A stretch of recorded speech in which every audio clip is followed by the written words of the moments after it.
वालेकुम। Lecture 43 start करते हैं जी।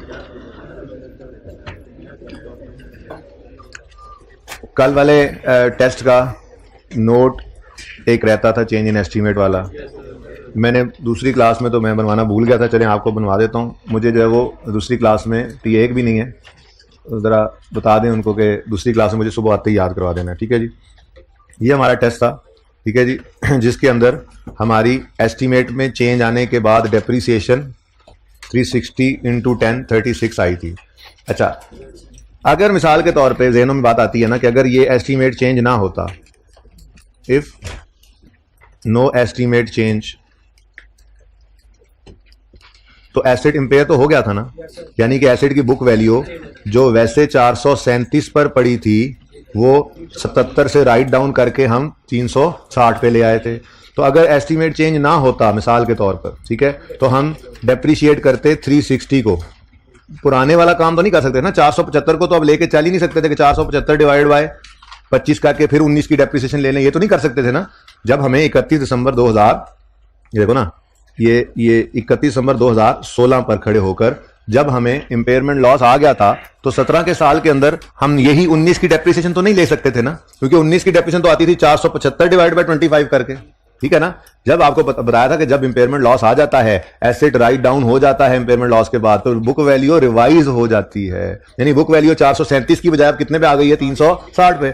अब अगर वही 19 की डेप्रीसिएशन करेंगे तो फिर तो गड़बड़ हो जाएगी, याद है ना। तो हमने फिर इसमें यह कहा था कि अगर इम्पेयरमेंट आ जाए तो फिर फ्यूचर ईयर्स की डेप्रीसिएशन के लिए हम फॉर्मूला लगाया करते हैं रिवाइज्ड बुक वैल्यू, और अगर कोई रेजिडुअल वैल्यू है तो पुराने ही, नहीं तो revised residual value divided by remaining life. और ये रिमेनिंग लाइफ किस दिन निकालते हैं, at the date of impairment. मुझे याद पड़ता है मैंने ये बात कुछ इस तरह से लिखी थी,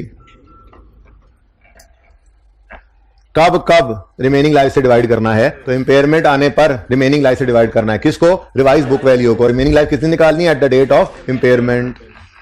याद आ रही हैं बातें, ठीक है। तो ये बातें सारी की हुई तो हैं। तो इसका मतलब अगर एस्टीमेट में चेंज ना आता तो हम 360 को डिवाइड करते रिमेनिंग लाइफ से, जो निकालते हम 31 दिसंबर 2016 पे खड़े होकर। तो 1 जनवरी 15 को खरीदा हुआ प्लांट 31 दिसंबर 15 तक 1 साल गुजार चुका था, 31 दिसंबर 16 तक 2 साल गुजार चुका था। तो 25 में से 2 गुजर जाते तो रिमेनिंग 23 बचते, तो हम डिवाइड करते इसको 23 से। कितना आंसर आता, नहीं समझ आई ये बात। 2017 की डेप्रिसिएशन अगर एस्टीमेट चेंज हो जाता तो कितनी होती, 360 डिवाइड बाय 23 करेंगे प्लीज, 16। बड़ी मेहरबानी जी, आप लोगों को अल्लाह जज़ाए खैर दे, आप लोगों ने बड़ी शफकत की मेरे पे। ठीक है, अच्छा जी, अब नोट नंबर कौन सा था कल सवाल के अंदर, मेन नोट का नंबर क्या लगाया था, 8 और 8.4 बनाना है हमने। ठीक है जी, 8.4 मैंने आपको कहा था घर से ही आपने करके लाना है। कितने बच्चे करके लाए, बहुत ही कम। चेंज इन एस्टीमेट का नोट, चेंज इन एस्टीमेट में अपनी अंग्रेजी लिखनी थी, ये वाली अंग्रेजी लिखनी थी, ये वाली। क्या अंग्रेजी है जी, ड्यूरिंग 17, ऐसे ही उठाकर बात लिख दो, during 2017 OL has decided to change the, ये जरा लंबी बात हो जाएगी, मैं तो ऐसे लिख देता हूं, डेप्रीसिएशन मेथड। जरा शॉर्ट कर लेना, वैसे आप तो वही लिख दिया करेंगे, ठीक है ना। Depreciation method is changed from, straight line पूरा लिखना है बच्चे, straight line to reducing balance method. ठीक है जी, ओके। बस आगे रेड शेड मैंने लिखा, लिखते हैं the effect of this change is as follows. अब करंट ईयर प्रॉफिट्स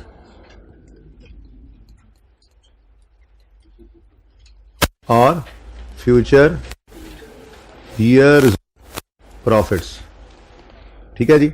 इंक्रीज या डिक्रीज इसमें हम देखा करते हैं, तो इसके लिए हमने एक वर्किंग कर लेते हैं। वर्किंग नंबर कौन सा चल रहा था, 6 हो गया था, तो फिर एक छोटी सी वर्किंग 7 कर लेते हैं। ठीक है, तो वर्किंग 7 में हमने देखना था जी कि डेप्रीसिएशन विद न्यू एस्टीमेट,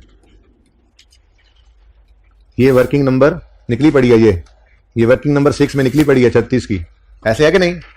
ये हमने यही किया, कहा है ना कि डेप्रीसिएशन 10% रेट हो गया है और रिवाइज बुक वैल्यू पे लिखानी थी हमने। ठीक है, तो ये क्या है जी, अगर एस्टीमेट चेंज हो जाए तो वर्किंग नंबर 6 में निकला 36 की डेप्रीसिएशन आई है।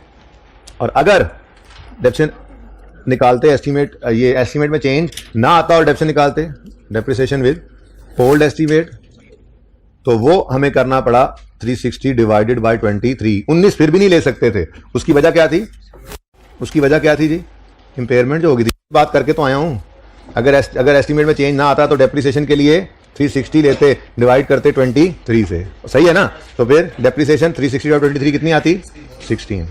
तो 20 से डेप्रिसिएशन हमारे करंट ईयर में बढ़ गई है, तो depreciation of current year increase हो गई है। ठीक है, कितनी? अब वर्किंग नंबर 7.1,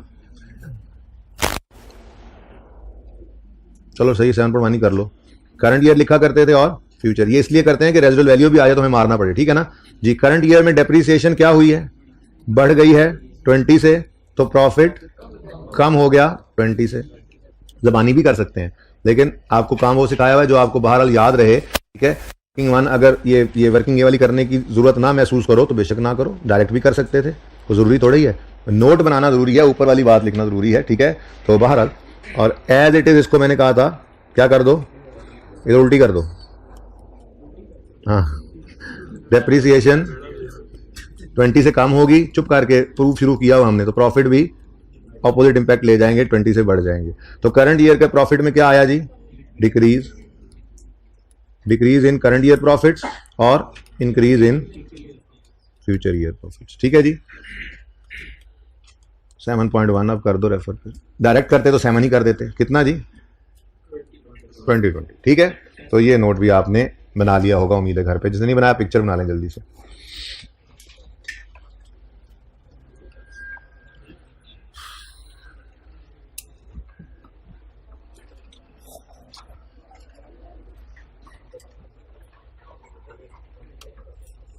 सही है जी?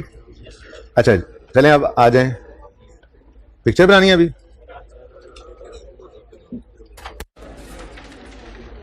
ठहर जाओ यार, ठहर जाओ। ये लो,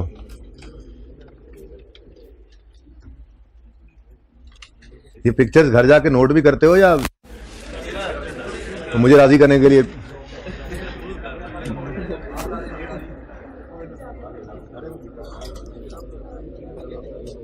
अच्छा जी,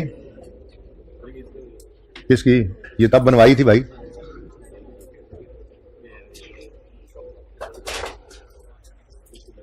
अभी रुक जाओ यार, फिर बाद में बना लेना। एक चीज सुन लो। अच्छा जी, ये बस 1 ये कल क्लास से बना लिया था। अब थोड़ा सा बस 2 को जल्दी से देखते हैं, क्योंकि कल ना इंपेयरमेंट की कोई बात ही नहीं हुई। ठीक है, सिर्फ सॉल्व किया हुआ, एक नजर देखना है, कुछ चीजों को रिवाइज करना है। और आज मैंने IAS 36 को वैसे क्लोज कर दिया है। 20 मिनट की डिस्कशन रह गई है, 1-2 बातों की। एक रीवैल्यू हो जाने के बाद एसेट कभी इंपेयर हो जाए तो क्या करना है? ठीक है, रीवैल्यूड एसेट इंपेयर हो जाए तो क्या करना है? एक ये कॉन्सेप्ट रहता है। छोटा सा सवाल करना है, 5 से 7 मिनट, बहुत आसान है, लेकिन आज नहीं करवाया। और दूसरा, टैक्स, ये इंटरेस्ट रेट जो गिवन होता है सवाल में, कौन से वाला यूज करना है। ठीक है ना? तो ये 2-3 बातें बस हमने करनी है। ठीक है, उसके बाद फिर कल 15 से 20 मिनट में ये खत्म हो जाएगा जी। इंडिकेटर्स ही आज करवाने हैं, सारा कुछ आज करवाने लगा। ठीक है ना? अच्छा, उसके बाद हम IAS 16 का भी एक आधा काम करेंगे। जाहिर है वो ग्रॉस रिप्लेसमेंट मेथड, वो 10 मिनट में हो जाएगी बात, वो कर लेंगे। और फिर हम कल इंशाल्लाह IAS 23 शुरू कर देंगे। लेकिन IAS 23 के शुरू में मुझे एक्रूअल बेसिस ऑफ अकाउंटिंग बहरहाल पढ़ाना पड़ता है। कुछ बच्चे पढ़ के ही नहीं आए होते, कुछ अपने तरीके से पढ़ के आए होते हैं। तो हम ज़रा एक दफ़ा क्लास के अंदर 1-2 दिन लगा के एक चीज़ को रिवाइज करते हैं, तो सारे के सारे बच्चे जो हैं वो एक ही जो है वो उसके ऊपर कॉन्सेप्ट के ऊपर और फॉर्मेट्स के ऊपर आ जाते हैं। क्योंकि एक क्लास के अंदर 10 तरह के फॉर्मेट्स यूज़ होना ज़रा अजीब होता है। बाकी हर फॉर्मेट ठीक है, जिसने जैसे पढ़ाया होता है वो ठीक होता है, लेकिन एक क्लास के अंदर ज़रा यूनिफॉर्मिटी रह जाती है, इसलिए रिवीजन होती भी ज़रूरी है चीज़ों की। तो ये छोटे छोटे कॉन्सेप्ट जो हैं, मैंने आपको कहा था आपने कभी नहीं सोचना कि इंट्रो चल रही है या FAR 1, वो खुद ब खुद ही जितना कुछ FAR 1 का पर्चा हम तैयार कर रहे हैं, उसको तैयार करने के लिए जो कुछ हमें करना पड़ेगा इंशाल्लाह हम वो करेंगे। ठीक है ना? इसलिए कल का लेक्चर ज़रा इंपॉर्टेंट होगा, मेहरबानी करके छुट्टी ना कर लीजिएगा कहीं। अच्छा जी, ये 2 बसेस की बात हो रही थी, जिसमें से बस 1 मैंने कल आपके साथ डिस्कस कर ली थी, कल नहीं परसों की थी गालिबन। और ये सोल्यूशन आपकी ही क्लास का बना हुआ है, ये जो आपके सामने नजर आ रहा है आपको, ये सॉल्यूशन था जी। देखें, ये आपकी क्लास में ही नोट किया था मैंने, बता दो कि आपकी क्लास में ही नोटेड है, आपकी क्लास के अंदर ही नोट हुआ। ठीक है, अब बस 2 के लिए सेम यही काम कर लेते हैं, लेकिन साथ साथ रिवीजन। पहली बात, डेप्रिसिएशन हर साल होती है या कभी कभी? डेप्रिसिएशन के लिए किसी इंडिकेटर की जरूरत है या बस एसेट खरीद लिया इस्तेमाल हुआ तो डेप्सिट होगा? डेप्रिसिएशन तो हर साल होती है। अब बात आती है इंपेयरमेंट की। क्या इंपेयरमेंट हर साल होती है? नहीं, इंपेयरमेंट हर साल नहीं होती, बल्कि इंपेयरमेंट तब होती है जब एसेट इंपेयर तब होता है जब एसेट की रिकवरेबल अमाउंट बुक वैल्यू से कम हो जाए। बस वन देखो, ज्यादा थी, इंपेयरमेंट नहीं आई। तो इंपेयरमेंट लॉस कब आता है? जब बुक वैल्यू रिकवरेबल अमाउंट से बढ़ जाए।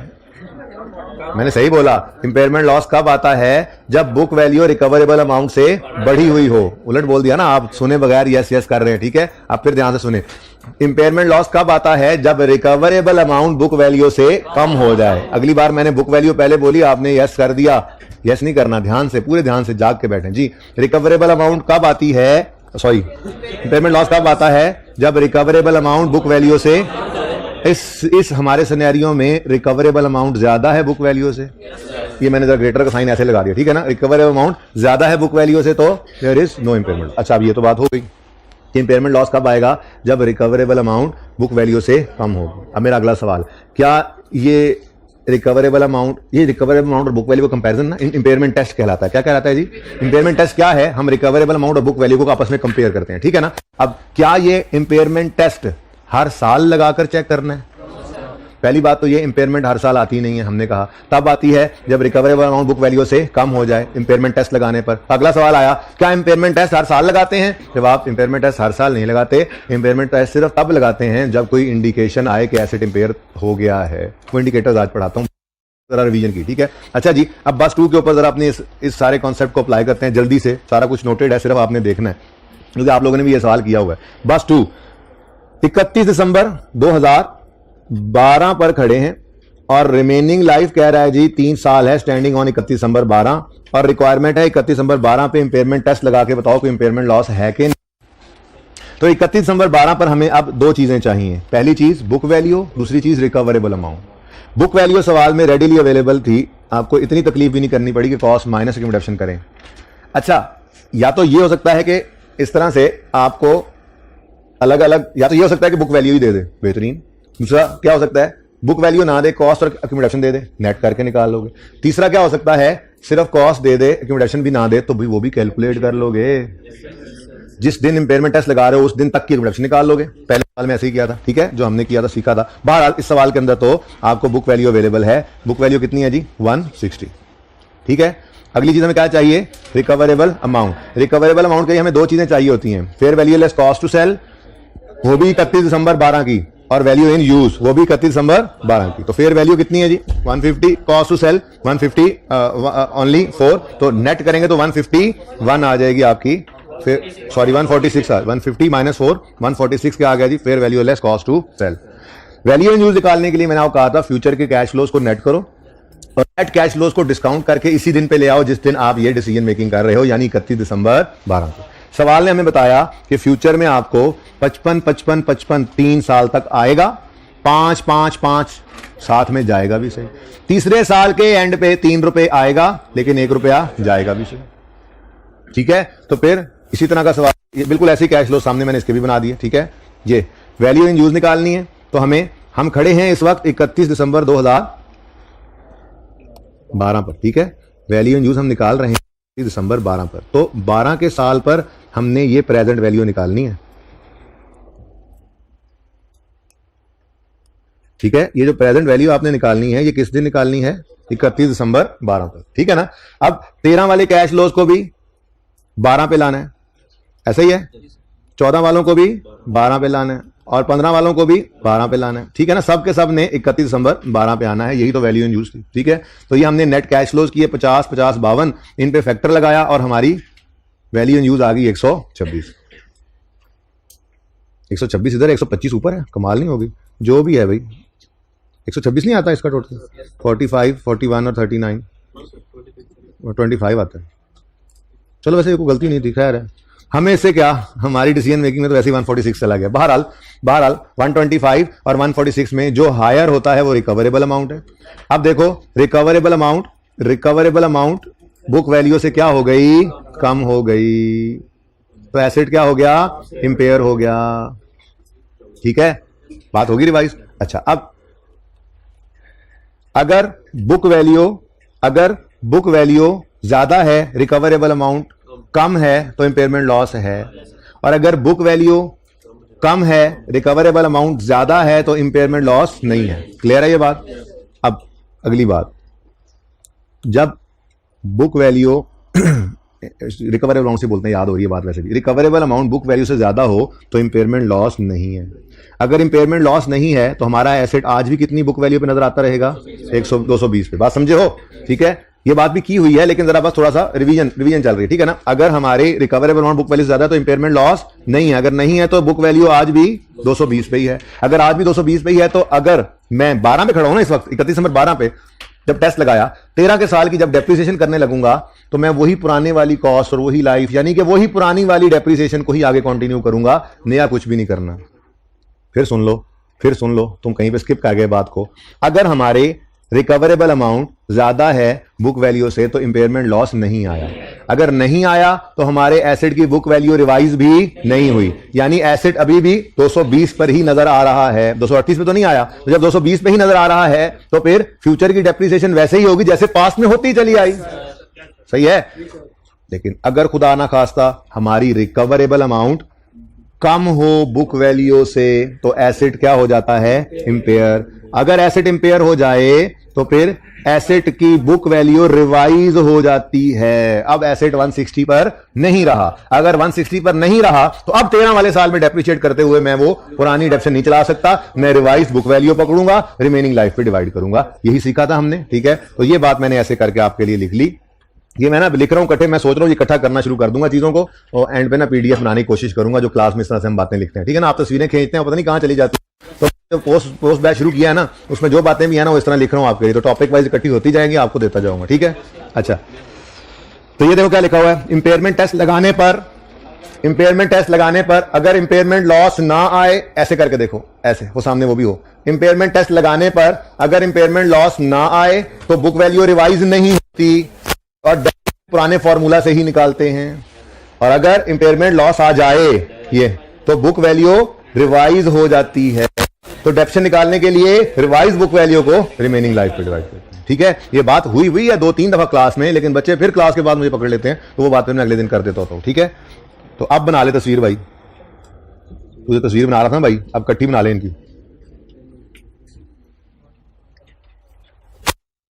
भाई ये अलग बात है और ये अलग बात है, बट ठीक है, समझ आ रही है आपको।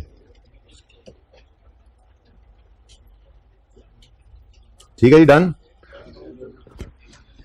वैसे ये लिखने की जरूरत ही नहीं थी मुझे लगता है। चलो जी, ये होगी रिवीजन हमारी। अब हम IAS 16 रिवाइज कर चुके हैं। ठीक है, सॉरी, IAS 36 को रिवाइज जरा कर चुके हैं, थोड़ी बहुत बातें हमें पता लग गई हैं। अब हम दोबारा से, क्योंकि कल का दिन ऐसे जैसे IAS 36 पढ़ा ही नहीं, वैसे थोड़ी बात आई थी एंड पे, लेकिन वो ऐसे थी कि बस उसमें कोई प्रैक्टिस नहीं हुई थी IAS 36 की, इसलिए जरा रिवाइज किया। और अब चलते हैं हम अपनी अगली बात की तरफ।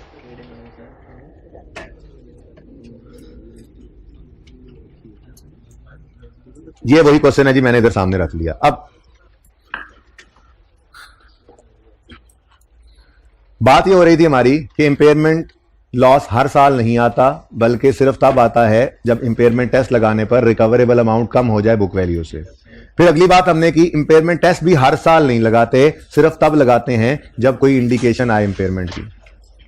अब इंडिकेटर्स ऑफ इंपेयरमेंट याद करने की जरूरत नहीं है, बुक्स ओपन हो चुकी हैं पर्चों में आपके। कितने बच्चों ने स्टैंडर्ड्स ले लिए हैं?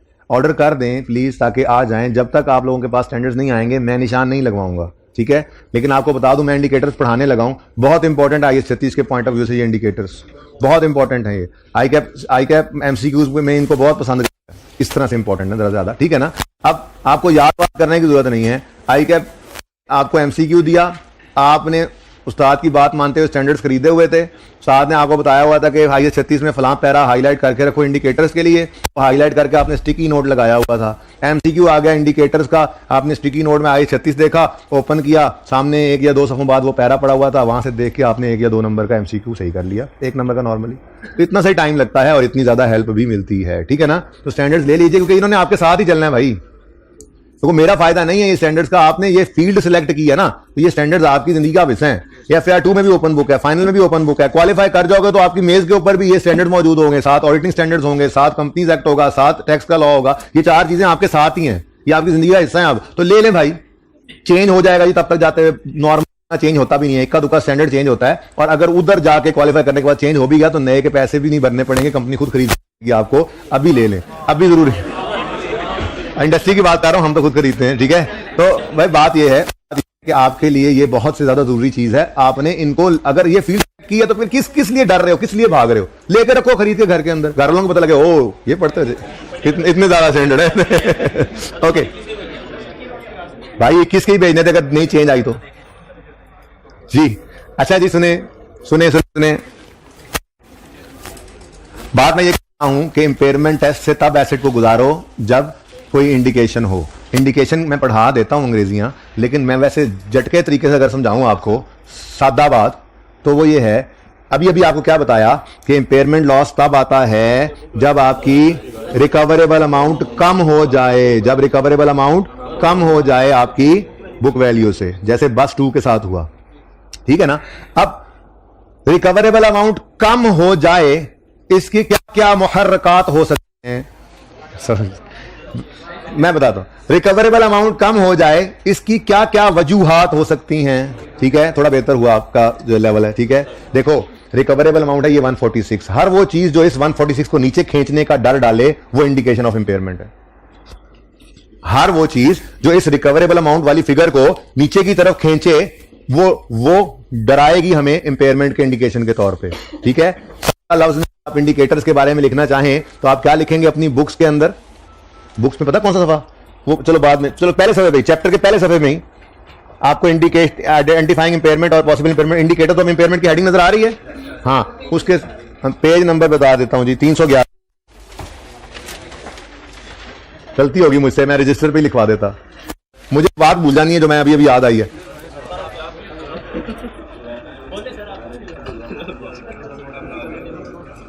इंडिकेटर्स के साथ ना लेफ्ट साइड पे सफा पूरा खाली है, इंडिकेटर्स पे स्टार लगाओ और स्टार को लेफ्ट साइड वाले सफे पे ले जाओ और वहां पे जाकर लिखो हर वो चीज जो रिकवरेबल अमाउंट को कम करे, हर वो चीज जो रिकवरेबल, इधर देखो ना मैंने भी क्या कहा, रिकवरेबल अमाउंट अगर बुक वैल्यू से कम होगी तो इंपेयरमेंट है, यानी ये जितना नीचे आता जाएगा उतना डर पड़ेगा कि बुक वैल्यू से कम ना हो जाए, तो हर वो चीज जो इसको नीचे की तरफ खींच रही है वो क्या है, इंडिकेशन ऑफ इंपेयरमेंट है, ठीक है ना। तो आपने क्या लिखा, हर वो चीज जो रिकवरेबल अमाउंट को कम करे, नीचे की तरफ खींचे, जैसे मर्जी लिख लो, ठीक है, कम करे, हर वो चीज जो रिकवरेबल अमाउंट को कम करे वो एक इंडिकेशन होगी इंपेयरमेंट की, वो इंडिकेटर ऑफ इंपेयरमेंट है, यूं लिख लो, हर वो चीज जो रिकवरेबल अमाउंट को कम करे, हर वो चीज जो रिकवरेबल अमाउंट को कम करे वो इंडिकेटर ऑफ इंपेयरमेंट है। ये झटके तरीके से आपको मैंने समझाया, ठीक है। तो फिर अब आप बताओ मुझे, इधर 3 चीजें हैं, एक है वैल्यू इन यूज, दूसरा कॉस्ट टू सेल, तीसरा फेयर वैल्यू। अभी तक उसने नहीं लिखा, मैंने 7600 वाली बोल दिया है, गलत बोला मैंने, अल्लाह माफ करे, झूठ बोला, 7600 वाली 4-5 दफा तो बोल दिया। क्या मैंने क्या लिखवाया, बोलो जरा। उस वो अब इंडिकेटर है तो टेस्ट पे ले जाओ, टेस्ट करने पर हो भी सकता है नहीं भी हो सकता। इंडिकेशन ऑफ इंपेयरमेंट पर इंपेयरमेंट टेस्ट लगाते हैं, इंपेयरमेंट टेस्ट लगाने पर लॉस आता है या नहीं, लॉस इज या नॉट इज, ठीक है। अच्छा सुनो, समझे बात को, और समझे हो, हर वो चीज जो रिकवरी अमाउंट को नीचे की तरफ खींचे वो इंपेयरमेंट का इंडिकेटर है। अगर कोई इंडिकेटर आए तो चेक करो कहीं इतना नीचे तो नहीं खींच के लेगा कि बुक वैल्यू से नीचे चला जाए, तो वो इंपेयरमेंट टेस्ट लगेगा तो पता लगेगा कि इंपेयरमेंट लॉस है या नहीं है, इसीलिए तो इफ एनी लिखा होता है। ओके सही है। अच्छा अब मैं कह रहा था रिकवरेबल अमाउंट के अंदर ये 3 चीजें हैं, fair value, cost to sell, value in use. Fair value की कमी किसी भी वजह से हो डराएगी, बोलो। फेयर वैल्यू कम होना अल्टीमेटली हो सकता है ना, इसको कम ही कर दे।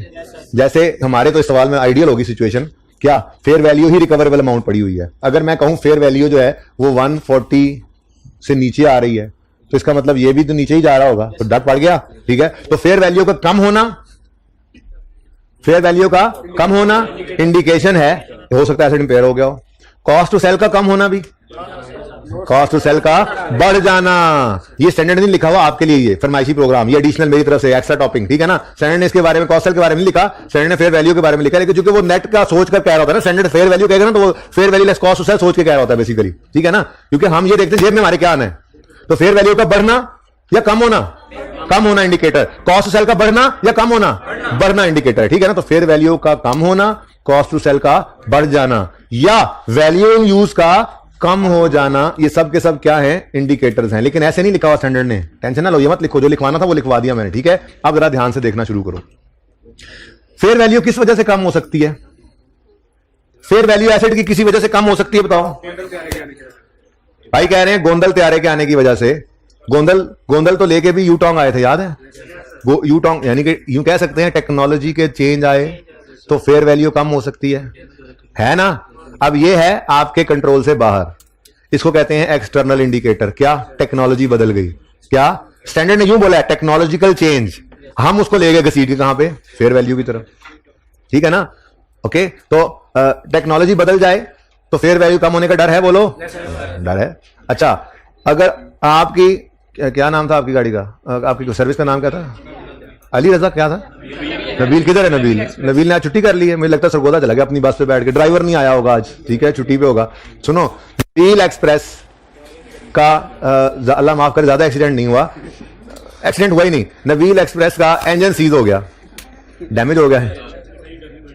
अच्छा चलो, गर्मी ज्यादा है, प्लीज कोई एक्सीडेंट हो जाए जिसमें सब खैर खैरियत से बच जाएं, लेकिन फ्यूचर के अंदर वो बस उस कैपेसिटी पे, उस साज धज से और उस जोर से ना चल सके, तो कह सकते हैं कि अब, अच्छा ये फ्यूचर को छोड़ो, पहले अभी बात करो। अगर कोई एक्सीडेंट हो जाता है, ठीक है, तो जो पहले एसेट था, जैसे गाड़ी लग जाए, कहता जी जेन्युइन नहीं रही, पहले अगर 10 लाख की थी तो अब 9.5 लाख की बिकेगी, 9 लाख की बिकेगी, फर्क पड़ जाता नहीं पड़ जाता। एसेट अगर डैमेज हो जाए तो भी फेयर वैल्यू कम हो जाएगी। अब डैमेज होना जो है ये आपके काबू में नहीं होता, ठीक है, इसलिए इसको इंटरनल इंडिकेटर कहते हैं। पिछली क्लास में एक बच्चा कहने लगा, सर जी अगर गाड़ी खड़ी थी और कोई आगे मार गया और चला गया फिर, तो मैंने कहा यार गाड़ी उस जगह क्यों खड़ी करते थे? तो इसलिए स्टैंडर्ड ने डैमेज होने को इंटरनल में रखा हुआ है, आप भी इंटरनल में रहने दो। अब कोई कहे जलजला आ जाए, तो भाई फिर ऐसे तो फिर जो मर्जी आप करते रहो। सादा बात यह है कि इंटरनल इंडिकेटर है एसेट का डैमेज हो जाना, ठीक है ना, और एक्सटर्नल इंडिकेटर मैंने कहा क्या है, टेक्नोलॉजी का बदल जाना। कॉस्ट टू सेल मैंने वैसे एडिशनल आपको कह दिया, कॉस्ट टू सेल का बढ़ जाना। आप OLX चलता था, आप एसेट को बेच लेते थे, OLX पे सब बिकता है वहां लगा के, हुकूमत ने OLX बंद कर दिया। अब आपको पता है कि आपको एसेट बेचने के लिए किसी ना किसी कमीशन एजेंट को, किसी ना किसी ब्रोकर को बीच में डालना पड़ेगा और उसने कमीशन लेना है, तो कॉस्ट टू सेल बढ़ गई, कॉस्ट सेल बढ़ी तो आपने तो fair value less cost to sell लेना है, तो अल्टीमेटली ये भी डर है। तो वो स्टैंडर्ड ने अलग से डिस्कस नहीं किया, स्टैंडर्ड ने जब ये कह दिया कि फेयर वैल्यू का कम होना जो है वो इंडिकेटर है, तो फिर बस कॉस्ट टू सेल के बढ़ने की वजह से भी फेयर वैल्यू कम हो सकती है, ठीक है ना, और सही है। अच्छा, एक चीज, ये तो दो हो गई ना, फेयर वैल्यू कम होने से या कॉस्ट सेल के बढ़ने से, ठीक है। अच्छा, वैल्यू इन यूज जो है उसमें क्या कुछ होता है? वैल्यू इन यूज में एक तो फ्यूचर के कैश फ्लोज होते हैं, इनफ्लोज हो या आउटफ्लोज हो, और दूसरा डिस्काउंट रेट, इंटरेस्ट रेट होता है, ठीक है। अब फ्यूचर के कैश फ्लोज जो हैं वो तो इंपैक्ट हो जाएंगे, ये दोनों बातें जो कि इससे भी, जैसे टेक्नोलॉजी बदल गई उस वजह से भी फ्यूचर का इंपैक्ट पड़ सकता है कैश फ्लोज पे, या ऐसे डैमेज हो गया उस वजह से भी फ्यूचर कैश फ्लोज पे असर पड़ सकता है। हमने सोचा था जो प्लांट हमने लगाया है, ये प्लांट हर साल 10-10 हजार यूनिट्स बनाकर बेचेगा, ठीक है।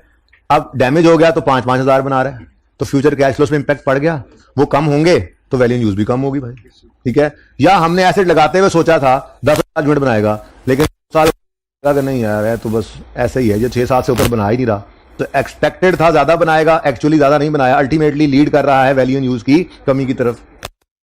ले दे के रह गया एक इंटरेस्ट रेट, जरा उसको भी देखने पे स्टैंडर्ड से जाके पढ़ते हैं, है कुछ भी नहीं, इतनी बातों के अंदर रखा कुछ भी नहीं हुआ जो मैं कर रहा हूं, टाइम वेस्ट कर रहा हूं आपका। इंटरेस्ट रेट और वैल्यू इन यूज, इनका रिलेशन कोई बता दे मुझे क्या है। अगर मैं इंटरेस्ट रेट बढ़ाता हूं तो वैल्यू इन यूज कम होगी या बढ़ेगी? अच्छा, इंटरेस्ट रेट बढ़ाकर देख लेते हैं।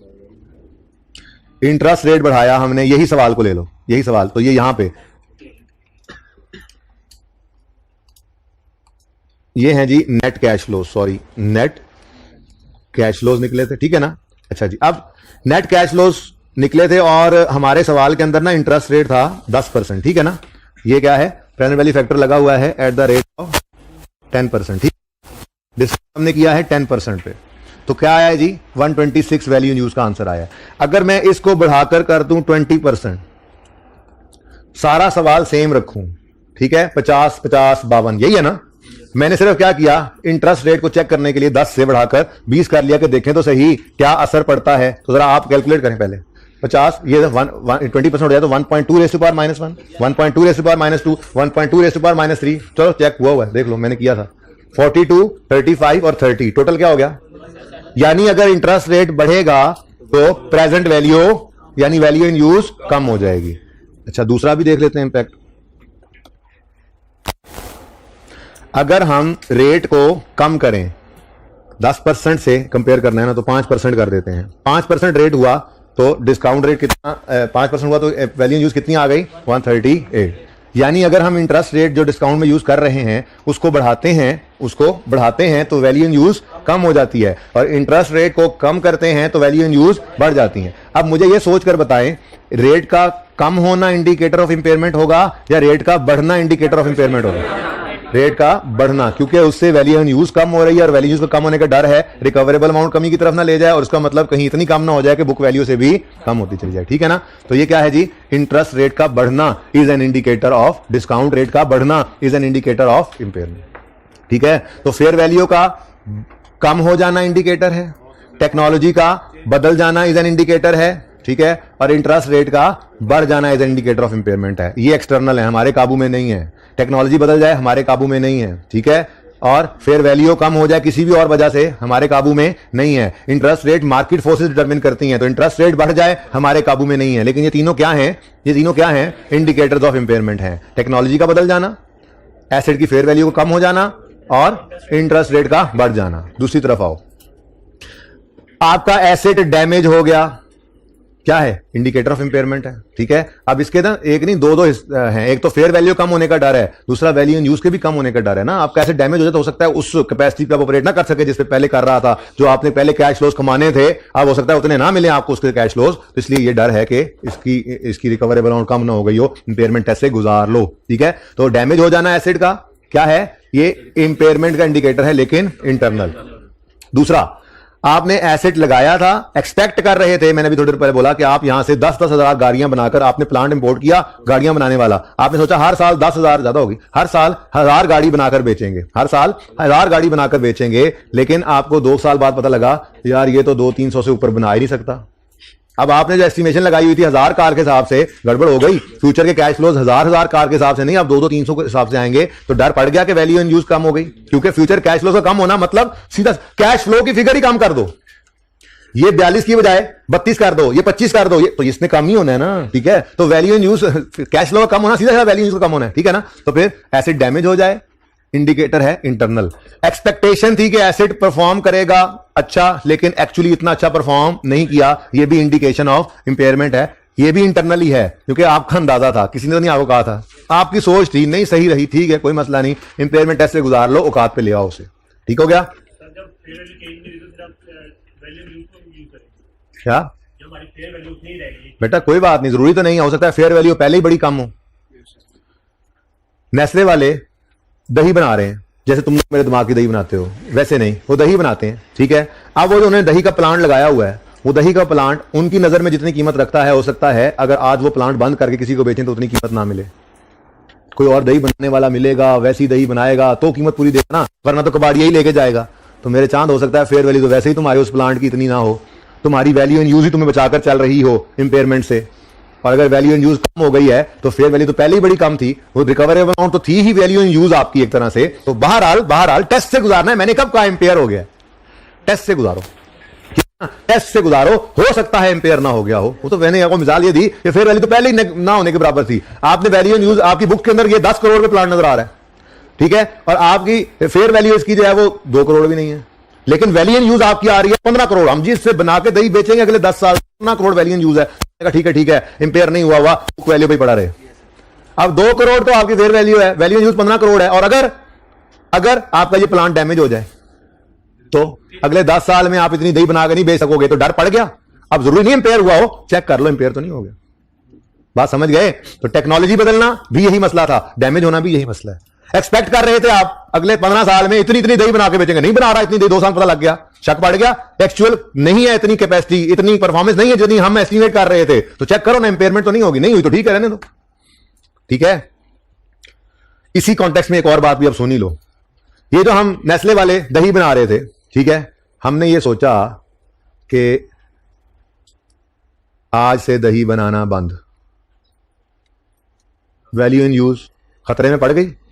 हो सकता है यही आपकी हायर हो सकता है ना हायर हो, पर टेस्ट से तो गुजार लो, ठीक है। यानी कि इनमें से कोई भी चीज कम हो रही है तो ये कंक्लूसिव एविडेंस नहीं है कि इंपेयरमेंट हो गई है। फिर वैल्यू कम हो रही है, वैल्यू इन यूज किसी वजह से कम हो रही है, ये रिकवरेबल अमाउंट को अल्टीमेटली कम कर तो रही है ना। इंपेयरमेंट है या नहीं है, this is not a question, question is कि इंपेयरमेंट टेस्ट से गुजारना है कि नहीं गुजारना, गुजार लो बस, ठीक है। तो अगर मैं ऐसी बॉटम लाइन इसकी यहां से नहीं पढ़ना, फेयर वैल्यू कम होना चाहे डैमेज से हो चाहे चेंज से हो, जिन टेक्नोलॉजी चेंज से, ये क्या है, इंडिकेटर है। टेक्नोलॉजी का चेंज जो है वो एक्सटर्नल इंडिकेटर है, और फेयर वैल्यू कम हो डैमेज की वजह से तो वो अच्छा। वैल्यू इन यूज का कम होना फ्यूचर के इनफ्लोज के कम या आउटफ्लो के बढ़ने से हो सकता है, ये डैमेज से भी हो सकता है। इंटरेस्ट रेट का बढ़ जाना ये भी एक्सटर्नल है, ठीक है। डैमेज नॉर्मली इंटरनल होती है। बहरहाल ये ऐसे नहीं करना, ये ऐसे नहीं करना, ये लिखा हुआ है इधर। और ये भी इंशाल्लाह आप जब स्टैंडर्ड्स ले लेंगे, पता नहीं आप कब लेंगे, लेकिन मैं ना ऐसा सोच रहा हूं कि मैं ना हर स्टैंडर्ड के लिए पैराज हाईलाइट करता जाऊंगा और फिर एंड पे जाके वो आपको 3-4 सफ़े दे दूंगा कि मेहरबानी करो आप घर बैठ के तो स्टैंडर्ड्स को हाईलाइट कर लो। हर पैरा में से जो स्टैंडर्ड के पैराज जो है हाईलाइट करने के लिए जरूरी होंगे वो मैं आपको 2-3 सफ़ों के ऊपर लिख के दे दूंगा कि मेहरबानी कर लो, ये स्टैंडर्ड जो आपने पढ़े हैं इसमें हर स्टैंडर्ड को फलां वाली किताब को साथ लेके जाना है, और उस किताब को ओपन करोगे फलां स्टैंडर्ड में ये पैरा 2 पैरा 3 पैरा 10 पैरा ये वाले पैराज सिर्फ हाईलाइट कर लो, बाकी स्टैंडर्ड मत पढ़ना, ठीक है ना। तो वो मैं ये कर लूंगा, जब मिलेंगे कोई बात नहीं है, तुम लोग घर जाने से पहले ये काम मैं करवा दूंगा। अगर तुम लोगों के पास आखिरी दिन तक भी नहीं आते तो मैं बना लूंगा, सफ़े के ऊपर लिख लूंगा, 2-3 सफ़ों में बना के 1 सवा 2 सफ़े जितने बनेंगे वो दे दूंगा, घर बैठ के कर लेना जब मिल जाए। पर्चों से पहले तो दे ही देगा ना एक ऐप, ठीक है, ताकि कोई हेल्प मिलनी हो तो मिल जाए हमें, ठीक है। पता हो हमें कि स्टैंडर्ड यूज कैसे करना है, स्टैंडर्ड में किस जगह क्या पड़ी हुई है, बस इतना पता हो। तो फिर जो स्टैंडर्ड आपने पढ़ा हुआ है उसमें स्टिकी नोट लगाने की, ऊपर लिखने की जरूरत नहीं है, स्टिकी नोट लगाने की जरूरत है। स्टिकी नोट लगाओ, लिखो आईएस फलाना, ताकि दूर से पता लग जाए आईएस 36 ये पढ़ा। ऐसे करके ओपन करोगे, उसमें 4-5 पैरा मैंने हाईलाइट करवाए हुए होंगे जो, बस वो आपके हाईलाइटेड है, बस ठीक है। अगर उनमें से कोई आ जाए तो नजर आएगा ना, पता होगा आपको कि एक दफा तो देखोगे ना हाईलाइट करते हुए क्या चीज है, इंडिकेटर्स है यहाँ पे, ठीक है। ये फेयर वैल्यू की डेफिनेशन है, ये कॉस्ट टू सेल की डेफिनेशन है स्टैंडर्ड में, तो वो हाईलाइट करते हुए इतना तो नजर आ ही जाएगा, ठीक है। अच्छा जी, ये देखो भाई, an asset is said to be impaired when recoverable amount is less than carrying amount, ठीक हो गया, पढ़ा हमने। Recoverable amount is higher of fair value less cost to sell और value in use. Fair value क्या है, is the price that would be received by selling an asset, to sell की ज्यादा बेहतर है, बाय सेलिंग पढ़ो। Measurement date मतलब impairment वाले दिन, इंपेयरमेंट वाले दिन एसेट को बेचकर जितने पैसे आने वो फेयर वैल्यू है। और वैल्यू इन यूज क्या है, is the present value of future cash flows from using an asset including its eventual disposal. ये भी कर ही रहे हैं पहले दिन से, ये यूज करने से जो कैश फ्लोज आते हैं, inflow outflow inflow outflow inflow outflow, ये तो नेट अभी नहीं नजर आ रहा, तो ये देखो, ये देखो, ये यूज ऑफ एसेट के कैश फ्लोज हैं, और ये एंड पे जाके डिस्पोजल के, तो उसने ये डेफिनेशन में लिखा हुआ था, ठीक है। क्या किधर गया, ये including its eventual value in use, क्या present value of future cash flows arising from use of asset including its eventual disposal, end पे डिस्पोजल जाना है, ठीक है। अच्छा, स्कोप के पैरा में ना दूसरा बुलेट जो है फिलहाल वो क्रॉस कर दो, मैं देख लूंगा आईके अपनी किताब में अगर छोड़ा हुआ है तो ठीक है, मैं भी बात समझा दूंगा, वैसे जरूरत नहीं है। असल में IFRS 15 revenue from contract with customer जो है पहले FAR 1 में होता था, FAR 2 में चला गया, ठीक है ना। तो इसलिए इसकी बात यहां पे मुझे पढ़ना जरूरी नहीं है मेरे लिए, ठीक है ना। वैसे स्कोप का मतलब होता है ये पैरा किस किस पे लगता है, कभी ये बता देता है कभी ये बता देता है, स्टैंडर्ड आते ही कि मैं इस पे अप्लाई नहीं होता। इस स्टैंडर्ड ने आकर कहा अगर कोई इन्वेंट्री आइटम पड़ा है ना तो उस पर IS 2 लगाना। ये इन्वेंट्री भी मैं रिवाइज कराऊंगा ना जब, तो आप लोगों को मैं ये याद कराऊंगा, जिसने पढ़ा हुआ है उसको याद आ जाएगा, जिसने नहीं पढ़ा हुआ उसको नया याद हो जाएगा। हम पढ़ेंगे IS 2 में जाकर इंशाल्लाह कि inventories are valued at lower of cost और NRV। कॉस्ट कहते हैं जितने का ये मार्कर मैंने 100 खरीदा, मेरे स्टॉक में पड़ा था, मुझे ये नजर आ रहा है कि इसने अगले कुछ महीनों में 120 का बिकना है, तो फिर मैं 100 पर ही रखूंगा, फ्यूचर के गेन को तो रिकॉर्ड नहीं करता। लेकिन अगर ये मेरा 100 रुपए वाला मार्कर मुझे नजर आ रहा है कि फ्यूचर में 90 का बिकेगा, 10 का नुकसान देगा, तो NRV का लॉस है। ये कौन सा लॉस है, इसको कहते हैं NRV, नेट रियलाइजेबल वैल्यू, ठीक है ना। वो इसका कॉन्सेप्ट अपने नाम से, ठीक है। ये रिकवरेबल अमाउंट नहीं कहता, ये IS 2 NRV कहता है, net realisable value estimated selling price में से estimated selling cost selling expenses minus करते हैं, रिवाइज करेंगे IS 2, ठीक है। तो अब वो ये कह रहा है कि IS 2 जो है ना, जो जिसको फ्यूचर लॉस क्या IS 2 का NRV लॉस है, मुझे उधर जाके अप्लाई करने की जरूरत नहीं है, मुझे वहां पे जाके अप्लाई मत करना, ठीक है भाई। वो किसी को बुला लें प्लीज, किसी को बुला लें, आ गए हैं उनको बुला लें, आमिर को या आमिर को बुला लें। अच्छा जी, चार्जर पता नहीं है मेरे पास, है ही नहीं चार्जर आज, असल में गुमा हुआ। अच्छा, मोबाइल के चार्जर लगा लूं जी। क्या बात हो रही थी, हाँ, IAS 36 कहता है कि अगर कोई इन्वेंट्री का आइटम है ना तो उसकी फ्यूचर का जो लॉस है उसे इंपेयरमेंट लॉस मत कहना, उसमें मैं नहीं लगता, वो IAS 2 से पूछना वो क्या कहता है। IAS 2 कहता है उसको NRV लॉस, ठीक है ना, इसलिए इसने कहा मैंने इस पे नहीं लगना। फिर इन्वेस्टमेंट प्रॉपर्टी है तो भी आपने पढ़ा ही नहीं हुआ, ये हमने IAS 23 पढ़ना है, अगला हफ्ता उस पर लगेगा, उससे अगले हफ्ते में गवर्नमेंट ग्रांट पढ़ना है और तीसरे हफ्ते में गवर्नमेंट हमने इन्वेस्टमेंट प्रॉपर्टी शुरू करना है, खत्म भी हो जाएगा। 2-2 3 दिन के वो स्टैंडर्ड्स हैं IAS 40 और 20 तो खास तौर पे। चार्जर नहीं है मेरा, घर पे नहीं था, पता नहीं कहाँ गया, ढूंढो, बैग में नहीं है, पता नहीं बैग में भी देख लो, जो उठा लो, इसमें ही कहीं पे ना हो, किसी और खाने में। अच्छा जी, तो उसको देखने दो यार, तुम पढ़ लो। IAS 40 इन्वेस्टमेंट प्रॉपर्टी जो है उसके अंदर ना 2 मॉडल्स हैं, हम पढ़ेंगे जाके इंशाल्लाह 15 दिन बाद हम IAS 40 का पहला लेक्चर में ये चीज समझ लेंगे जो मैं आज बात कर रहा हूं। IAS 40 2 तरह के मॉडल्स कहता है फॉलो कर सकते हो, कॉस्ट मॉडल या फेयर वैल्यू मॉडल, ठीक है, कॉस्ट मॉडल या फेयर वैल्यू, मिल गया यार, कॉस्ट मॉडल या फेयर वैल्यू। जैसे IAS 16 कहता है ना कॉस्ट मॉडल या रीवैल्यूएशन मॉडल, ऐसे ही IAS 40 कहता है कॉस्ट मॉडल या फेयर वैल्यू मॉडल। दिल ले लगाने दें भाई। अच्छा, वो फेयर वैल्यू मॉडल में वो कहता है कि अगर फेयर ईयर एंड पे आओ तो एसेट उठा के फेयर वैल्यू पे ले जाओ, जो गेन लॉस आए प्रॉफिट एंड लॉस में ले जाओ। तो अब वो IAS 36 कह रहा है कि वो उसी से ही पूछना, इन्वेस्टमेंट प्रॉपर्टी आए तो मुझसे ना पूछना कि क्या करना है, IAS 14 जो कहा हुआ वही कर लो, ये मतलब होता है इसका। IAS 36 अप्लाई नहीं होता इन्वेंट्री पे या इन्वेस्टमेंट प्रॉपर्टी पे, ठीक है जी। फिर किस पे अप्लाई होता है, फिर IAS 16 वाले PPE पर ही अप्लाई हुआ ना, land building plant machinery furniture. अच्छा, आपस की बात है, IAS 38 वाले इंटेंजिबल्स पे भी लगता है, लेकिन वो आप FAR 2 में पढ़ेंगे तो वहीं जाकर देखिएगा फिर, ठीक है, सही है। फिर आइडेंटिफाइंग इंपेयरमेंट और possible impairment, an entity must carry out an impairment review यानी impairment test when there is an evidence और indication that impairment may have occurred. कब करेंगे, जब कोई इंपेयरमेंट की इंडिकेशन हो, ठीक है। If such an indication exist entity must estimate recoverable amount. तो इंडिकेटर्स ऑफ इंपेयरमेंट एक्सटर्नल भी हो सकते हैं, इंटरनल भी हो सकते हैं। एक्सटर्नल में क्या है जी, डिक्लाइन हो जाना फेयर वैल्यू एसेट की, decline in assets market value fair value, change in technology, increase in interest rate. अब इससे बहुत ज्यादा बात हमने कर ली है तो बस ठीक है जी, लिखे रहे हैं, ठीक है। Next, evidence that asset is damage और नो लॉन्गर ऑफ यूज। फिर reduction in assets expected life, दूसरे को छोड़ो पहले तीसरा पढ़ लो, ये क्या मतलब। चलो एसिड डैमेज हो गया, ये तो बात समझ आती थी, ये मिलती जुलती बात ही है। एसिड डैमेज हो तो अक्सर लाइफ भी कम हो जाती है, या वैसे भी एस्टीमेट में चेंज आ जाता है। हमने सोचा था 10 साल एसिड इस्तेमाल करेंगे, साल गुजरा तो हमने कहा है नहीं बचे था 5 साल तो बाद यूजफुल लाइफ कम हो गई, एक्सपेक्टेड यूजफुल लाइफ कम हो गई। अब सीधी सी बात है भाई, ये जितने नंबर ऑफ ईयर्स फ्यूचर वाले कम होते जाएंगे उतने कैश फ्लोस कम होते जाएंगे, उतनी वैल्यू यूज कम होती जाएगी, तो useful life expected useful life के अंदर कमी जो है ये भी एक इंडिकेशन है। आप ये बहस करोगे इंटरनल क्यों है भाई, ये आपकी अपनी सोच थी, 10 साल चलना है, सही से अंदाजा लगा लेते, किसी का कसूर नहीं है, आपने अंदाजे की गलती की है। आपने 10 साल सोचा था, 5 साल चलता नजर आ रहा है, तो ये आपके अंदाजे की गलती है, किसी का कसूर नहीं है, ठीक है। बहरहाल इंडिकेटर जो सा मर्जी हो, इंपेयरमेंट टेस्ट तो एक ही तरीके से लगता है ना, टेंशन किस बात की, बस है इंडिकेटर, ठीक है। तो एसेट डैमेज हो जाए, ठीक है, या उसकी एसेट की एक्सपेक्टेड रिमेनिंग लाइफ में कमी आ जाए। डैमेज होने पर क्या होता है, डैमेज होने पर उस तरह के कैश फ्लोज नहीं लाएगा, आप कमी हो जाने हैं, डैमेज जो हो जाएगा। ऐसे ही लाइफ कम हो जाए तो नंबर ऑफ ईयर्स कम हो रहे हैं फ्यूचर में, ठीक है। या मैंने अभी बताया आपको, actual performance is worse than expected. सोचा था कि 1000 कारें बनाएंगे, सिर्फ 300 बना रहे हैं, तो एक्चुअल से एक्सपेक्टेशन से एक्चुअल कम आया है, तो इंडिकेशन ऑफ इंपेयरमेंट है। जरा इंपेयरमेंट टेस्ट से गुजार लो एसेट को, आपके ज़हनों में छाया हुआ था एसेट पता नहीं क्या बला है, इतनी कोई नहीं थी इसकी औकात, जरा औकात पे ले आओ, इसको चेक कर लो, इंपेयरमेंट है तो, ठीक है। और last is plans to discontinue और रीस्ट्रक्चर।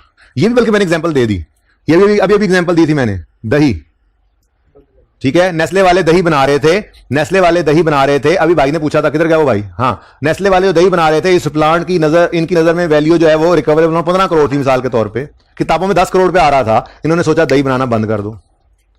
अब वैल्यू इन यूज तो एकदम से 0 हो गई, तो चेक कर लो कहीं फेयर वैल्यू इतनी कम तो नहीं होगी कि बुक वैल्यू से ही कम हो जाए, तो इंपेयरमेंट लॉस को रिकॉर्ड कर लो। क्योंकि होता ऐसे है ना, अभी डिसीजन हुआ है, प्लान किया है, आप FAR 2 में जाकर पढ़ोगे, IAS 37 के अंदर ये रिस्ट्रक्चरिंग की पूरी प्रोविजन बनाते हो आप। होता ऐसे है कि आप आज ऐलान करोगे, अगले 6-8 महीनों के अंदर जाके फिर आप डिसकंटिन्यू करोगे, उसकी तैयारियां करते हो बिजनेस बंद करने की। तो अगर ईयर एंड पहले आ जाए तो फिर आप अपने एसेट को इंपेयरमेंट टेस्ट से गुजार के इंपेयरमेंट लॉस को आज ही रिकॉर्ड कर लो। आपने आज डिसाइड किया, कौन सा महीना चल रहा है, मई, लेट्स से ईयर एंड हमारा जून है, आपने इरादा ये कर लिया कि हम सितंबर में बस बिजनेस बंद कर रहे हैं, तो 30 जून पे खड़े होकर अपने एसेट को इंपेयरमेंट टेस्ट से गुजार लो। क्यों, समझ आ रही है ना, डिसकंटिन्यू कर रहे हो तो फिर फ्यूचर कैश फ्लोस कोई नहीं आने, चेक कर लो, रिकवरेबल होने कम होने का डर पड़ गया ना, टेस्ट फॉर इंपेयरमेंट, ठीक है जी। ये है इंटरनल एक्सटर्नल, हो जाएंगे। याद ही हो गए वैसे तो। इंपेयरमेंट के अंदर, इंपेयरमेंट टेस्ट के अंदर हमें fair value less cost to sell चाहिए होती है और वैल्यू इन यूज चाहिए होती है, ठीक है। इंडिकेशन आई, इंपेयरमेंट टेस्ट से गुजारना था। इंपेयरमेंट टेस्ट से गुजारने के लिए रिकवरेबल अमाउंट चाहिए। रिकवरेबल अमाउंट क्या है? Fair value less cost to sell या वैल्यू इन यूज में से हायर। अब इसकी बात करते हैं। फेयर वैल्यू क्या है, लेस को देखते हैं, ठीक है। पहले बात करें फेयर वैल्यू क्या है। फेयर वैल्यू क्या है? स्टैंडर्ड ने कहा फेयर वैल्यू वो है जो नॉर्मली आपको मार्केट से मिल जाए, ठीक है, जो नॉर्मली आपको मार्केट से मिल जाए। Fair value is normally market value. आगे वो कहता है if no active market value exist it may be possible to estimate the amount that entity would obtain from disposal. मैं कहता हूं जी ये मेरा डिजिटल पेन है, ठीक है, और इधर साथ ही बरकत मार्केट में एक पूरा प्लाजा है जिसमें डिजिटल पेन बिकते हैं।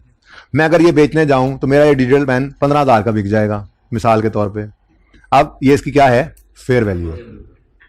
सर ने कहा जो आपको इसको मार्केट के अंदर पैसे बेचकर पैसे मिलने हैं इसकी फेयर वैल्यू है। अच्छा, सर ने कहा और अगर इसकी मार्केट एग्जिस्ट ही नहीं करती, ये पेन की कोई मार्केट एग्जिस्ट नहीं करती, ठीक है, तो फेयर वैल्यू क्या होगी? सर ने कहा आप ये देखो आपको कोई खरीदार इस पेन का मिल सकता है। मैंने सोचा और मैंने कहा हाँ सर अदनान भी ऐसे ही पेन यूज करते हैं तो वो एक प्रोस्पेक्टिव बायर हो सकते हैं। तो मैंने सर से कहा आपको क्या इस पेन की जरूरत है? उन्होंने कहा हाँ बिल्कुल, मैं आपसे 15,000 में खरीद लूंगा या 10,000 में खरीद लूंगा या 12,000 में खरीद लूंगा, जो भी अमाउंट है। तो सर ने क्या कहा, या तो मार्केट वैल्यू इसकी फेयर वैल्यू जो मार्केट में से पैसे बेचकर मिलने हैं वो है, और अगर मार्केट एग्जिस्ट नहीं करती कोई एक्टिव तो जितने पैसे आप एक्सपेक्ट करते हो कि इसको बेच के आप रिकवर कर लोगे कहीं से, वही इसकी क्या है? Fair value. बात समझ गए हो? ठीक है। अच्छा, तो मार्केट वैल्यू या मार्केट वैल्यू क्या है? फेयर वैल्यू क्या है? It is normally market value. If no active market exist then it may be possible to estimate the amount that entity could obtain from disposal. बेचकर कितना मिलेगा, बस वही उसकी फेयर वैल्यू है। फिर डन।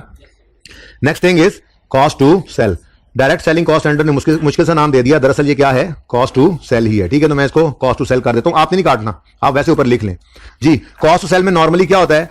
आपने एक कोई भी अपना मिसाल के तौर पर आपके कोई जो है वो प्रॉपर्टी है, बिल्डिंग है, ठीक है। इस बिल्डिंग को अगर आप आज बेचते हैं तो आपको एक सेल डीड ड्राफ्ट करनी पड़नी है। वो सेल डीड बनानी आपको नहीं आती, वो जो एग्रीमेंट होता है 5, 6, 7 सफ़ों का। तो आपने एक लीगल कंसल्टेंट को, एक लॉयर को हायर किया, उससे कहा मुझे ये सेल डीड बना दो और उसको कुछ पैसे पे किए।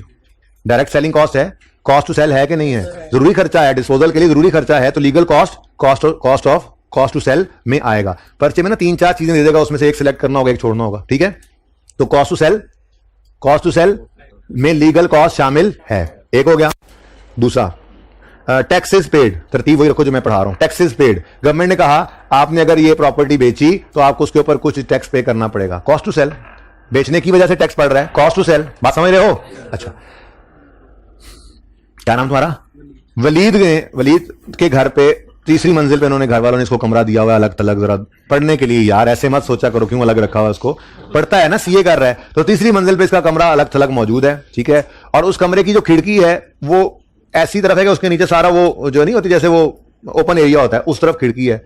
अब बड़ी मुश्किल से ना उस तरफ एक कूलर इंस्टॉल करवाया हुआ है इसने, वाटर कूलर होता है ना, ठीक है, गर्मियों में जो चलता है, ठंडी हवा देता है, ठीक है। हाँ वही, उसमें वाटर भी तो होता है यार। अच्छा सुनो, घर वालों ने कहा गर्मी बहुत होती है, बच्चा पढ़ भी रहा है आजकल, पेपर भी पास शास कर रहा है ये, ठीक है, तो चलो अब इसको ना एसी लगवा देते हैं। क्योंकि अक्सर ऐसा होता है कि दोपहर में ये नीचे ही आया होता है और वही लाउंज में बैठा होता है और फिर भाई भी वहां पे चल फिर और गपशप भी लग रही होती है। वो कहता है ऊपर बड़ी गर्मी है, मेरे तो नहीं बैठा जाता। तो घर वालों ने कहा चलो इसको नया एसी लगा देते हैं, और इसे कहा अपना कूलर बेच दो, अपना कूलर बेच दो। मैं मिसाल के तौर पर समझा रहा हूं। अब ये कूलर मिसाल के तौर पर इसका बिक जाना है 15,000 का, ठीक है, लेकिन ये को 2-3 साल पुराना लगा हुआ है और लगा इतनी मुश्किल जगह पे हुआ है कि उसको वहां से उतारना इसके पास की बात नहीं है। तो इसने एक बंदे को बुलाया और उसको कहा कि यार ये कूलर जो है ना, कोई सीढ़ी लगा के दूसरी तरफ से या घोड़ी छोड़ी मंगवा के हैं, ठीक है, ये इसको अनइंस्टॉल कर दो, डीटैच कर दो, रिमूव कर दो, रिमूव करके नीचे रख दो मुझे। उसने कहा 500 लूंगा। इसने कहा ठीक है। फिर जब वो कूलर नीचे उतरा तो ना उसकी कोई खास सलामत, ना उसको रंग का मारा हुआ, वो लीक हो रहा 4 जगह से। इसने कहा है नहीं बिकता। तो इसने एक और बंदे को बुलाया और उसे कहा कि भाई साहब आप ये मुझे ना इसकी खसें भी सही कर दो और इसको ना रेग मार के साफ करके पेंट शेंट कर दो और प्रोटीन शटीन भर के इसको फुल कर। बात समझ रहे हो? यानी रेडी टू सेल कर दो। ये सारे खर्चे वो हैं, कॉस्ट ऑफ रिमूविंग और all necessary cost to bring asset in saleable condition. जेडी हालत से उतरे है ना बेटा, वो नहीं बिकता, वो कबाड़िया नहीं लेके जाना है, ठीक है, वो उसके 15,000 नहीं मिलते आपको, ठीक है। तो इसने कॉस्ट टू रिमूव एसेट इनकर की। फिर खर्चे किए, जिसने पेंट मंगवाया उस बंदे ने कहा जी 1000 रुपए मैं लूंगा, 500 का पेंट आया, इस तरह से खर्चे हो रहे हैं, ठीक है। तो जो 2000 रुपए इसने लगा दिया, 500 cost to remove, 1500 necessary cost to bring cooler in saleable condition, ये सारे खर्चे करने के बाद ये एसेट आप बिक सकता है। तो स्टैंडर्ड ने क्या कहा, कॉस्ट ऑफ रिमूविंग भी कॉस्ट टू सेल है और costs necessary to bring the asset into a condition to be sold. ठीक है, ये भी क्या है, ये क्या है, सबकी सब कॉस्ट टू सेल है। अब 6-7 चीजें दे देगा, उनमें से ये 3-4 आपने याद रखनी है कि जो कॉस्ट टू सेल में शामिल है। कौन कौन सी, legal cost, taxes, cost of removing और all necessary cost to bring asset in saleable condition. ठीक है, अगली चीज है हाउ लिखा हुआ है, ये जरा सुन लो, समझ आ जाए तो ठीक है, वरना कल दोबारा समझा दूंगा। क्या नाम है तुम्हारा? माज जो है ये दही बनाने वाले डिपार्टमेंट में काम करता था, और तुम्हारा क्या नाम है भाई? वासिफ भी इसी डिपार्टमेंट में काम करता था। ठीक है, अब जब नेस्ले वालों ने दही बनाने को रोकने का ऐलान किया तो माज, वासिफ और बाकी 300 एम्प्लॉइज सड़कों पे आ गए। नामंजूर नामंजूर। मैंने कहा भाई बात यह है, मैंने कहा रोड ब्लॉक कर दी सब कुछ। क्या जी, हमारे चूल्हे कहां से जले गए? बैठे बिठाए इन्होंने मैं फारिग कर दिया, कहते हैं हमने आज के बाद दही नहीं बनानी। इनकी बात सुन के हमारे दिमाग की दही बन चुकी है, हम क्या करेंगे? ठीक है, ऐसा होता है। तो फिर किसी ने ये बात सुनी हुई हो जो मैंने ऊपर लिखी हुई है, इस तरह के मामलात किए जाते हैं। ठीक है, उन्हें कहा जाता है कुछ पैसे देकर उन एम्प्लॉइज को फारिग किया जाता है। क्या किया जाता है जी? रिडंडेंट। फारिग किया जाता है, रिडंडेंट किया जाता है। कुछ अमाउंट देके कुछ पैसे पकड़ो, 5-6 महीने घर बैठ के रेस्ट भी करो, ये पैसे हैं 5-6 महीने का खर्चा है, इसके अंदर जो है वो रहकर आप अपनी नई नौकरी ढूंढ लेना। जाओ अब तो जाओ, मेहरबानी करो, हमने नहीं बनानी दही भाई, अल्लाह के बंदों को जबरदस्ती है यार, हद हो गई यार। नहीं फारिग नहीं कर रहे तुम्हें, आज तुम्हारा चूल्हा बंद हो जाएगा, पकड़ो इतने पैसे हैं, 5-6 महीने की तनख्वाह है, जाओ ढूंढ लो, 5-6 महीने में तो मिल ही जाएगी। बिल्कुल ये जस्टिफाइड है बात। ठीक है ना, वो जरूरी तो नहीं है, किसी को दही बनाने के ऊपर मजबूर तो नहीं कर सकते। ठीक है, और फेवर भी कर रहा है वो। ठीक है, तो रिडंडेंसी कॉस्ट कुछ होती हैं। क्या? वासिफ को रिडंडेंट करना है, जो पैसे इसको देने हैं ये पैसे कॉस्ट टू सेल हैं। दही बनाने दही बनाने वाले प्लांट, दही बनाने वाले, यही स्टैंडर्ड ने कहा ऐसे ही यस सर वालों के लिए कि दही बनाने वाले प्लांट को अगर आप आज फेयर वैल्यू लेस कॉस्ट से निकालना चाह रहे हो तो ये जो वासिफ को पैसे देकर भेजने हैं और इसके साथ हम नवाओं को भी जो पैसे देकर भेजने हैं, ये कॉस्ट टू सेल नहीं है। एसेट को बेचने का जरूरी खर्चा नहीं है, हां है आपका खर्चा जरूर, लेकिन ये इधर वाली कॉस्ट टू सेल नहीं है।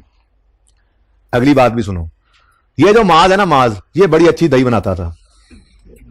ठीक है, तो हमने सोचा ये जो इतनी अच्छी दही बनाता है ये कॉफी भी बड़ी अच्छी बनाएगा। हमने कहा इसको नेस्ट कैफे में ट्रांसफर कर दो। अब इसको तो भाई बनानी आती थी दही, अब इसको जो नेस्ट कैफे बनाने के लिए ट्रेनिंग देनी थी उस पर खर्चा आएगा, खर्चा आएगा। अब ये खर्चा कॉस्ट टू सेल में डाल दें। आपके दिल में तो आ रही है भाई ये ना प्लांट बंद होता, ना दही बनाना बंद करते, ना मास को ट्रांसफर करते, ना ट्रेनिंग होती, तो ये तो इसी वजह से हो रहा है कि ये हम बिजनेस में से ये एसेट को बेच रहे हैं। अब स्टैंड का ऐसी कोई बात नहीं है। जरा देखो ये क्या है, ऑन गोइंग बिजनेस है। Coffee is an on going business. जो ट्रेनिंग कॉस्ट है ये ऑन गोइंग बिजनेस से रिलेट करती है, ये इससे रिलेट नहीं करती जो आपने बंद करने का सोच लिया। ठीक है ना, तो कॉस्ट टू सेल के अंदर क्या नहीं आ सकता? स्टैंड लिखा however redundancy and similar cost, for example where a business reorganise following disposal are not direct selling cost. ठीक है, तो रिडंडेंसी में हमने गोल्डन हैंडशेक ले लिया और सिमिलर के अंदर हमने ट्रेनिंग कॉस्ट ऑफ रीलोकेशन कर दी थी ना हमने, ऑफ एग्जिस्टिंग एम्प्लॉइज वगैरह। ओके, ये हमने ऐसे बस लिख लिया। ओके, ये हम क्या करते हैं, ये हम इसमें ऐड नहीं करते, बस याद रखना है आपने, कोई मसला नहीं।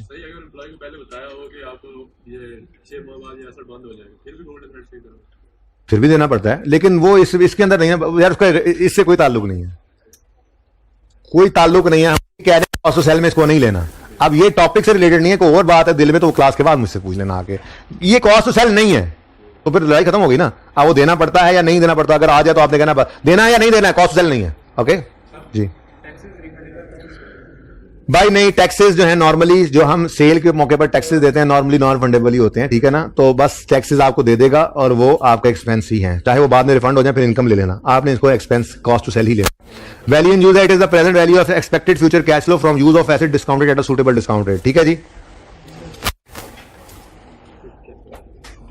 अच्छा जी, फेयर वैल्यू और कॉस्ट की बात समझ आ गई? बोलो वैल्यू, ये जो वैल्यू इन यूज है इसकी अंग्रेजी में कल पढ़ाऊंगा, सवाल कराऊंगा।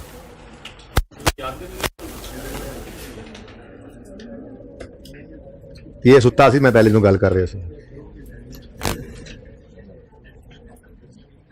सुनो जी, रिक्वायरमेंट है calculate future net cash flows, calculate future net cash flows to be use in calculation of value in use. मैं कल ना इस सवाल के अंदर डिस्काउंट रेट ऐड कर दूंगा या इससे कोई अच्छा सवाल बना के क्लास में ले आऊंगा, ठीक है ना, ताकि इसकी प्रैक्टिस भी हो जाए और उसमें डिस्काउंट रेट हो तो हम आगे उसकी प्रेजेंट वैल्यू भी निकाल लें, वो भी देख लेंगे। तो कॉस्ट ऑफ हो सकता है उसकी इंपेयरमेंट भी कर डालें, ठीक है ना, लेकिन जो मेन डिस्कशन है वो तो पहले कर लें। फिलहाल उसने क्या कहा है, फ्यूचर के नेट कैश फ्लोज निकाल दो। कुछ इनफ्लोज दिए हुए हैं, कुछ आउटफ्लोज दिए हुए हैं, हम इस तरह लिखेंगे इनफ्लोज, और नोट नहीं करना, अगले समय पे सोल्यूशन मौजूद है, ठीक है ना। कुछ इनफ्लोज आएंगे, कुछ आउटफ्लोज आएंगे, और इनको जब हम नेट करेंगे तो नेट में हमारे पास जो कैश फ्लोज आएंगे वो ये मांग रहा है। नेट कैश फ्लोज निकाले थे ना अभी, हाँ तुम देख लो, आगे देख लो, मेरी बात पे यकीन ना करना कि अगले सोल्यूशन नेट कैश फ्लोज निकालने, ठीक है। चलो वन बाय वन देखते हैं। पहले इनफ्लोज की बात करते हैं। बेसिक इनफ्लोज, बिल्कुल ये कैश इनफ्लो है, ये हमारे डेवो वाली बस के अंदर 50-50 जो बस 2 में आया था, ये वो है, ठीक है। उसके बाद नई चीज है extra profit resulting from upgrade. इसके लिए ना साथ मिलाकर पढ़ो ये, इसको हमने मशीन की कैपेसिटी बढ़ाई, मशीन की कैपेसिटी बढ़ाई, मशीन की कैपेसिटी बढ़ाई 2005 में जाकर, जिस वजह से एक्स्ट्रा प्रॉफिट्स आना शुरू हो गए इस अपग्रेड की वजह से, ठीक है। जाहिर है इसके बाद ही शुरू होंगे। अब मेरा सवाल आपसे, क्या ये अपग्रेड से होने वाले जो कैश फ्लोज हैं इनकर हो रहे हैं, क्या इनको लेना चाहिए? Answer is no. अब ध्यान से बात सुनो, ये है हमारा करंट हालत में एसेट, ये इस एसेट की बुक वैल्यू है हमारे पास आज, ये इस एसेट की fair value less cost to sell है हमारे पास, और ये ही वाला एसेट अगले 3 साल चलकर, इसी हालत वाला एसेट अगले 3 साल चलकर इतने कैश फ्लोज लाएगा, ये है वैल्यू इन यूज। अगर आपने इसके ऊपर कोई अपग्रेड कर दी जिस वजह से फ्यूचर, जिस साल ये अपग्रेड हो उसके बाद कुछ फ्यूचर कैश फ्लोज आएंगे, तो ये फिर आपका डिसीजन सही नहीं रहेगा। ये वाला एसेट मार्केट निकालना, ढक्कन उतारना, और ये वाला एसेट, दोनों में फर्क नजर आ रहा है। हम इस एसेट की आज बात कर रहे हैं, इसी एसेट की fair value less cost to sell, इसी एसेट की बुक वैल्यू, और इसी हालत में ये अगले अरसे चलता रहे तो वैल्यू इन यूज। जब अपग्रेड हो जाएगी तो उसका ढक्कन लग चुका है, यह पुराना एसेट नहीं रहा, ठीक है। तो हमारी डिसीजन में वो असल में जब हम अपग्रेड करेंगे तो वो उसको एसेट कॉस्ट में ऐड भी करेंगे, सारा कुछ करेंगे, सब कुछ जैसा होता है वैसा करेंगे, लेकिन इस सवाल की डिसीजन मेकिंग के हिसाब से ना तो हमने इन कैश फ्लोज को लेना है, ठीक है, ओके, और ना ही हमने इस अपग्रेड को आउटफ्लो में लेना है। किस चीज का? ये तो नहीं ना है, अपग्रेड होने के बाद जो कैश आने हैं वो इस एसेट मेजरमेंट के लिए कैसे आप ले सकते हैं? बेटा इंडिकेटर तो इधर आना है, इधर हम यहां खड़े हैं इस सवाल में, ठीक है। हमने 31 दिसंबर X3 पे खड़े होकर नेट कैश फ्लो निकालने हैं, और ये फ्यूचर है, फ्यूचर तो वो आ चुका है जो आना था, इंडिकेटर वगैरह, उसके बाद हम ये काम करना शुरू कर चुके हैं अब, ठीक है ना। तो फ्यूचर ईयर्स है, समझ आई बात? अच्छा जी, उसके बाद जी ये तो हो गया, इनफ्लोस तो हो गए, अब आउटफ्लोस की तरफ चलते हैं। मेंटेनेंस कॉस्ट को लेंगे जी, बिल्कुल जरूरी खर्चा है आपका, आपकी बस चलने के लिए मेंटेनेंस कॉस्ट। देखो एक चीज ध्यान में रखना, आउटफ्लोस में सिर्फ वो लेना जो एसेट चलाने के खर्चे हों, ठीक है। अब मेंटेनेंस कॉस्ट एसेट को चलाने का खर्चा है। ऑपरेशनल कॉस्ट, बिल्कुल भाई बिल्कुल, आप अपनी बस में पेट्रोल ही ना डालो, आप कंडक्टर को, ड्राइवर को बिठाओ ही ना गाड़ी में, कैसे चल सकता है? तो फ्यूचर कैश फ्लोज में ऑपरेशनल कैश फ्लोज बिल्कुल जरूरी कैश फ्लोज हैं, लेंगे। इंटरेस्ट ऑन लोन, आपका खर्चा जरूर है, आपने लोन लेकर चाहे ये एसेट खरीदा था, चाहे वो तो वैसे ही कहता है इंटरेस्ट एसेट कॉस्ट में ऐड नहीं होता। चलो आपको जी हमने इंटरेस्ट लेकर, लोन लेकर एसेट नहीं खरीदा था, हम तो ये एसेट चलाने के लिए चीजें खरीदने जाते हैं तो पैसे ही लोन ले लेते हैं। ओ भाई, एसेट चलाने का खर्चा तो ये नहीं है, ठीक है। आपका खर्चा है, फाइनेंस कॉस्ट है, लेकिन इस डिसीजन के लिए रेलेवेंट नहीं है। तो ना इंटरेस्ट ऑन लोन को आपने कभी लेना है, एक चीज यहां पे नहीं है वो भी लिख रहा हूं, ना लोन रीपेमेंट को आपने लेना है। लोन लिया, वापस रीपे करना है, आउटफ्लो तो है ना कैश का, लेकिन इस डिसीजन मेकिंग में उसको यूज नहीं करना आपने।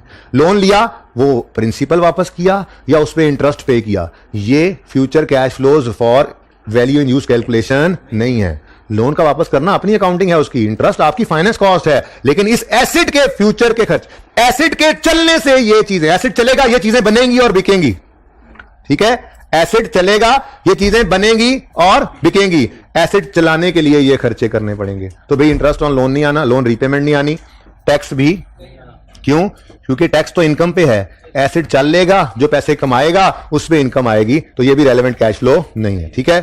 डेप्रिसिएशन, बेटा कभी आपने जिंदगी में सुना हो कि डेप्रिसिएशन की एंट्री होती है depreciation expense debit cash credit? ये तो कैश फ्लो ही नहीं है, तो कैश फ्लो ही नहीं है। ठीक है। और ये बड़ा इंपॉर्टेंट है, एक्सपेंसेस 2003 के थे, मिसाल के तौर पे ये 2003 का बिजली का बिल था, उस वक्त हमने एंट्री पास की एक्सपेंस डेबिट पेएबल क्रेडिट, पे नहीं हुआ था, अभी ये हो रहा है पे, ले लें इसको। बिजली इस्तेमाल 3 में हो गई थी, ये प्लांट 3 में इस खर्चे को इनकर करके रेवेन्यू समझो कमा चुका था, इसलिए इस कैश फ्लो, कैश आउटफ्लो तो है, इसको आपने रेलेवेंट नहीं रखना क्योंकि ये खर्चा इनकर हो चुका था 3 में। और आसान करूं, इसी तरह से रिसीवेबल ही हो सकता है, रिसीवेबल होता 2003 का, हमने सेल की, पैसे आए नहीं, डेटर डेबिट सेल क्रेडिट कर दिया, कमा तो लिए थे, अब आज सिर्फ पैसे आए तो हम ये तो नहीं कह सकते 3 में खड़े होके कि एसेट ये वाले इनफ्लोज कमाएगा, वो तो कमा चुका हुआ है। तो इसलिए अगर एक्रूअल्स बुक 3 में हुए, पैसे आए या गए 4 में, तो वो रेलेवेंट नहीं होंगे। ठीक है ना। उसके बाद इसको तो आपने सिर्फ देख लिया, नीचे सोल्यूशन मौजूद है आपके, कुछ राउंडेड चीजें भी हैं, आपने होमवर्क के अंदर पास पेपर 1 और पास पेपर 4 को ट्राई करना है। इंशाल्लाह बात यहीं से शुरू करेंगे। पास पेपर 1 डोमिनेंट फर्टिलाइजर्स और पास पेपर 4 ये बड़ा रिसेंट है, पास 1-2 टाइम पहले आया पास पेपर 4, ये बारबरी सीमेंट लिमिटेड, ये इंशाल्लाह कल मैं करवाऊंगा, जिंदगी रही तो कल मिलेंगे। अल्लाह हाफिज।